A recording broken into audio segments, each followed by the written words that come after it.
Informasi privat yang bersifat pribadi adalah informasi yang ingin disimpan pengguna dari tampilan publik. Informasi publik adalah informasi yang terbuka dan bisa diakses oleh umum. Informasi privat adalah informasi yang hanya dapat diakses dengan izin dari pemiliknya, seperti data pribadi seseorang. Sementara itu, informasi publik adalah informasi yang dapat diakses oleh orang, seperti informasi yang tersedia di situs universitas, berita, dan lain-lain. Lalu, informasi pribadi adalah informasi yang ingin disimpan pengguna dari tampilan publik. Informasi pribadi merupakan informasi tentang diri seseorang. Informasi pribadi dikenal dengan dua istilah, yaitu informasi personal dan informasi privat. Hukum privat adalah hukum antar perorang yang mengatur hak dan kewajiban perorang yang satu terhadap yang lainnya dalam pergaulan masyarakat. Hukum privasi merupakan hukum yang merujuk di pengelolaan, penyimpanan, dan penggunaan informasi pribadi. Undang-Undang Perlindungan Data Pribadi (UU PDP) di berbagai negara termasuk Indonesia secara umum mengadopsi prinsip-prinsip berikut. 1. Kesehatan, kebenaran, dan keadilan. Pemrosesan data pribadi harus dilakukan secara sah, adil, dan transparan. Artinya, pengumpulan dan penggunaan data harus memiliki dasar hukum yang jelas dan tidak boleh merugikan pihak lain. 2. Pembatasan tujuan. Data pribadi hanya boleh dikumpulkan untuk tujuan yang spesifik, jelas, dan sah. Penggunaan data tidak boleh menyimpang dari tujuan awal pengumpulan. 3. Minimalisasi data. Hanya data yang relevan dan adekuat yang boleh dikumpulkan. Pengumpulan data harus dibatasi pada yang diperlukan untuk mencapai tujuan pemrosesan. 4. Akurasi. Data pribadi harus akurat, lengkap, dan selalu diperbarui. Informasi yang salah atau tidak lengkap dapat menimbulkan kerugian bagi individu. 5. Pembatasan penyimpanan. Data pribadi hanya boleh disimpan selama diperlukan untuk tujuan pemrosesan. Setelah tidak diperlukan lagi, data harus dihapus atau dianonimkan. 6. Integritas dan kerahasiaan. Data pribadi harus dilindungi dari segala bentuk pemrosesan yang tidak sah atau melanggar hukum. Ini termasuk perlindungan dari akses yang tidak sah, pengungkapan, perubahan, dan kerusakan data. 7. Akuntabilitas. Pengendalian data bertanggung jawab atas pemenuhan prinsip perlindungan data pribadi. Mereka harus dapat membuktikan bahwa mereka telah menerapkan langkah-langkah teknis dan organisasional yang mendasari untuk melindungi data pribadi. Berikut beberapa tips yang dapat Anda lakukan untuk melindungi data pribadi Anda. 1. Menggunakan kata sandi yang kuat. A. Mengkombinasikan huruf besar, huruf kecil, angka, dan simbol. B.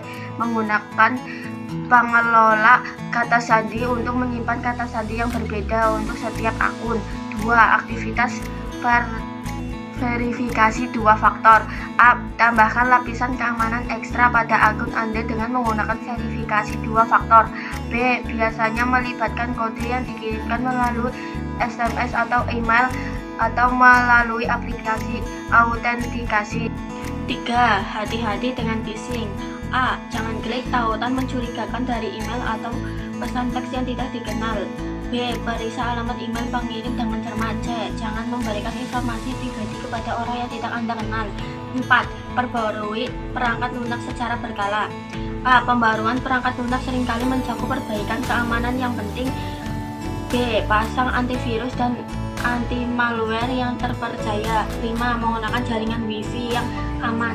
A. Hindari menggunakan jaringan wifi publik untuk transaksi online yang melibatkan informasi sensitif. B. Jika harus menggunakan jaringan wifi publik, gunakan VPN untuk mengenkripsi data Anda.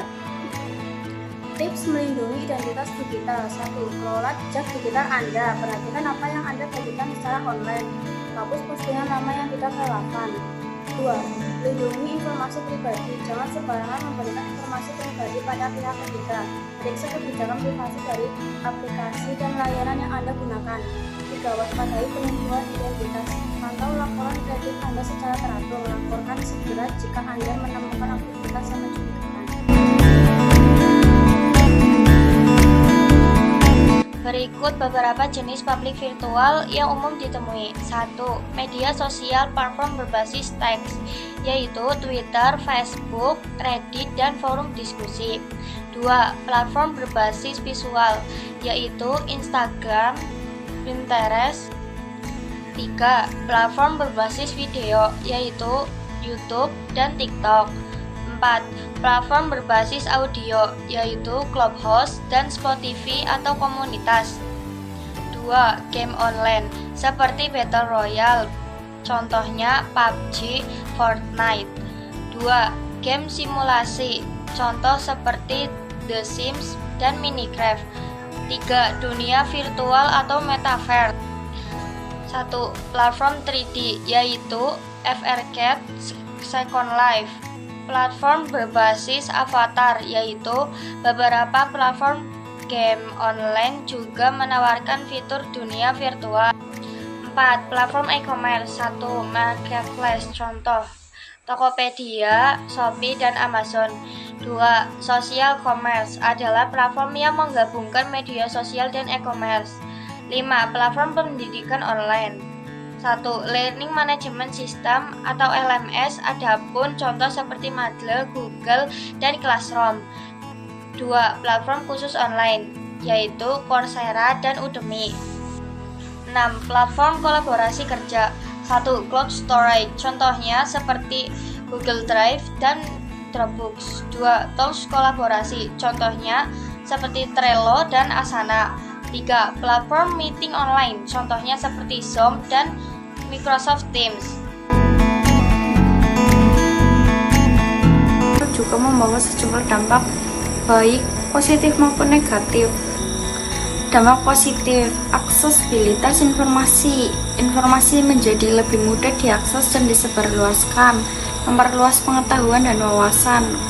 Konektivitas global, menghubungkan orang-orang dari berbagai belahan dunia, memperkuat jaringan sosial dan kolaborasi. Demokratisasi informasi, memberikan kesempatan bagi semua orang untuk berbagi pendapat dan ide tanpa memandang latar belakang. Efisiensi, mempermudah berbagai aktivitas seperti bekerja, belajar, dan belanja. Inovasi, mendorong lahirnya inovasi baru dalam berbagai bidang seperti teknologi, bisnis, dan seni. Dampak negatif, misinformasi dan hoaks. Kemudahan penyebaran informasi juga membuka peluang bagi penyebaran berita bohong dan informasi yang menyesatkan. Ketergantungan, terlalu sering menggunakan ruang publik virtual dapat menyebabkan ketergantungan dan mengurangi interaksi sosial di dunia nyata. Privasi, data pribadi menjadi lebih rentan terhadap pelanggaran dan penyalahgunaan. Cyberbullying, perilaku buruk seperti cyberbullying dan ujar kebencian dapat terjadi di ruang publik virtual. Polarisasi, ruang publik virtual dapat memperkuat polarisasi pendapat dan memicu perdebatan yang tidak sehat.